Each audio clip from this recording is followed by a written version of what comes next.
அது வந்து இந்த பாஷா விழாவில் வந்து 100 டேஸ் விழாவில் வந்து அவர் வந்து ஸ்டேஜில் இருந்தார் ப்ரொடியூசராக.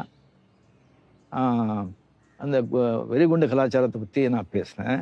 எனக்கு வந்து அவ்வளோ நான் பேசியிருக்கேன். அவரை வச்சுட்டு மினிஸ்டராக வச்சுக்கிட்டு அதை பற்றியும் நான் பேசக்கூடாது. அந்த அளவுக்கு வந்து அப்போ வந்து எனக்கு ஒரு தெளிவோ இல்லை ஒரு ஏதோ இல்லை. அதை பற்றி பேசிட்டேன். அது பேசின பிறகு அது தெரிஞ்ச பிறகு அப்போ வந்து ஒரு ஏடிஎம்கேல வந்துட்டு ஒரு மினிஸ்டராக இருந்தார். புரட்சி தலைவி ஜெயலலிதா அவர்கள் வந்து அவரை வந்து அந்த பதவியிலேருந்தே அவர் தூக்கிட்டாங்க. மினிஸ்டர் பதவியிலேருந்து தூக்கிட்டாங்க. எப்படி அது நீங்கள் வந்து ஸ்டேல இருந்துட்டு ரஜினி வந்து வெடிகுண்டுகளை பற்றி அந்த மாதிரி நம்ம கவர்மெண்ட் அகேன்ஸ்டாக பேசினா எப்படி நீங்கள் வந்து சும்மா இருக்க முடியும் சொல்லி அவங்க வந்து தூக்கிட்டாங்க. அது தெரிஞ்ச உடனே எனக்கு வந்து அப்படியே வந்து எனக்கு ஆடிப்போச்சு. எனக்கு என்னடா இது என்னாலே தான் இப்படி ஆச்சு அப்படின்னு சொல்லிட்டு நைட்டெல்லாம் எனக்கு தூக்கம் வருது. ஃபோன் பண்ண நைட்டு அங்கே யாரும் எடுக்கல. மார்னிங் வந்து ஃபோன் எடுக்கும்போது இந்த மாதிரி தான் எக்ஸ்ட்ரீம்லி சாரி சார், இந்த மாதிரி பண்ணி ஆயிடுச்சு, என்னாலே தான் ஆச்சுன்னு சொன்னால் அவர் வந்து ஒன்றுமே நடக்காத மாதிரி, ஏன் அதை நீங்கள் விடுங்க, நீங்கள் அதை பற்றி ரிசீவ் பண்ணுறீங்க, அதுவும் என்ன அது, ஐயா நீங்கள் மனசுலே வச்சுக்க வேண்டாம், நீங்கள் விட்டுடுங்க, நீங்கள் ஹாப்பியாக இருங்க, என்ன ஷூட்டிங்கு அப்படின்னு சாதாரணமாக கேட்குறாங்க.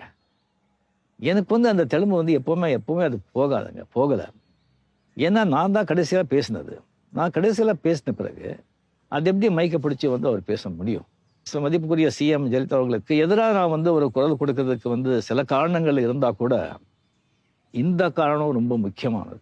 அதுக்கப்புறம் அவர்கிட்ட நான் சொல்லியிருந்தேன் ஃபோனில், நான் வேணும் வந்து அவர்கிட்ட நான் வந்து பேசிட்டா இதை பற்றி சொல்லும்போது, ஐயோ வேண்டாம், அந்த அம்மா வந்து வண்டி ஒருத்த சேஞ்ச் பண்ண மாட்டாங்க, நீங்கள் பேசி உங்கள் மரியாதையை இங்கே வந்து இழுக்க வேண்டாம் அப்படி நீங்கள் சொல்லி நான் அங்கே போய் சேர வேண்டிய அவசியமும் இல்லை, நீங்கள் விட்டுடுங்கன்னு சொன்னாங்க. அந்த மாதிரி ஒரு பெரிய மனிதருங்க, king maker, real king maker.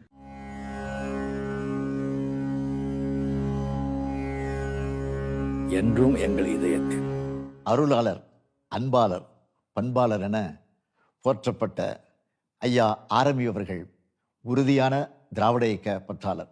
தந்தை பெரியார், பேரறிஞர் அண்ணா, முத்தமிழறிஞர் கலைஞர், மக்கள் தலைவர் எம்ஜிஆர் ஆகியோரிடம் நெருக்கமாக இருந்தவர் மட்டுமல்ல, நம்பிக்கைக்கு உரியவராகவும் இருந்தவர். அரசியலில் இத்தகைய நம்பிக்கைக்கு உரியவர்களை காண்பது அரிது. அப்படி அரிதினும் அரிதானவராக இருந்தவர் ஆரம்பி அவர்கள். ஆரம்பி அவர்கள் எம்ஜிஆரிடம் பணியாற்றியும் இருக்கிறார். எம்ஜிஆரை வைத்து படங்களை தயாரிக்கும் முதலாளியாகவும் இருந்திருக்கிறார். அதன் தொடர்ச்சியாக என் மீதும் தனிப்பட்ட அன்பு கொண்டிருந்தார். என் வளர்ச்சியில் அக்கறை கொண்டவராக விளங்கினார். அவருடைய பிறந்த நாளில் நேரில் சென்று வாழ்த்துவதையும் என்னுடைய செயல்பாடுகளுக்கு வாழ்த்து பெறுவதையும் வழக்கமாக கொண்டிருந்தேன் என்பதை ஐயா ஆரம்பி அவர்களின் குடும்பத்தாரும் அவருடன் இருந்த இயக்கத்தினரும் நன்கு அறிவார்கள். மக்கள் தலைவர் எம்ஜிஆர், சூப்பர் ஸ்டார் ரஜினிகாந்த், அருமை நண்பர் கமல்ஹாசன் போன்றவர்களின் வெற்றிகரமான படங்களை தயாரித்தவர். கதை விவாதங்களிலும் திரைக்கதை அமைப்பிலும் அவருடைய நுணுக்கங்களை திரைத்துறையினர் வியந்து பாராட்டுவார்கள். அதேபோல் இலக்கிய துறையிலும் புரவலராக இருந்து கம்பன் கழகத்தை அவர் முன்னெடுத்து பல இலக்கியவாதிகள், பேச்சாளர்களின் வளர்ச்சிக்கு துணையாக இருந்தவர். தொட்ட துறைகள் எல்லாம் ஆளுமை மிக்கவராகவும் திறம்பட செயல்படக்கூடியவராகவும் திகழ்ந்தார். தன்னை முன்னிலைப்படுத்திக் கொள்ளாமல் கொள்கையையும் நிறுவனத்தையும் முன்னிறுத்தும் உண்மை தொண்டராக திகழ்ந்தவர் ஆரம்பி அவர்கள். காலத்தின் கட்டாயம் என்று அவர் அடிக்கடி சொல்வார்.